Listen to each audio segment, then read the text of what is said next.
अस्सलाम वालेकुम दोस्तों, पाकिस्तान सुपर लीग सीजन 5 की एक नई अपडेट के साथ आपकी खिदमत में हाजिर हैं। तो दोस्तों, आप इनमें से कौन सी टीम को सपोर्ट कर रहे हैं कमेंट करके जरूर बताएं और इस वीडियो को लाइक जरूर कीजिएगा और आखिर तक लाजमी देखिएगा। चलिए स्टार्ट करते हैं।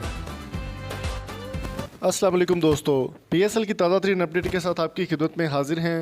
लाहौर कंदर्स और कराची किंग्स के दरमियान बहुत बड़ा टाकरा आज होने जा रहा है। मैच होगा या नहीं होगा और वहाँ पर क्या सूरत हाल है। कराची किंग्स के लिए भी ये मैच बहुत ज़रूरी है और लाहौर कंदर्स के लिए भी आज का मैच जीतना बेहद ज़रूरी है।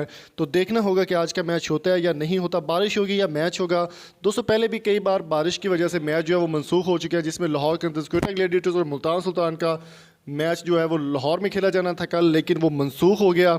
और कराची किंग्स की वेदर अपडेट के लिए हमारे साथ हमारी नुमाइंदा हूर मेहान मौजूद होगी। तो स्टेडियम का रुख करते हैं, वहाँ से मुकम्मल इन्फॉर्मेशन लेते हैं उनसे। तो मज़ीद इन्फॉर्मेशन के लिए हमारे चैनल को जल्दी से सब्सक्राइब कर लें ताकि आपको स्पोर्ट्स रिलेटेड अपडेट मिलती रहे और साथ बेल आइकन को लाजिम प्रेस कर दें। चलिए बताते हैं, हूर के साथ बात करते हैं। हमारे साथ वो लाइन पर मौजूद हैं। जी हूर, अपडेट कीजिएगा कराची के मौसम के हवाले से। जी इम्तियाज़, कराची में मौसम बिल्कुल साफ़ है और बारिश का कोई इम्कान नहीं।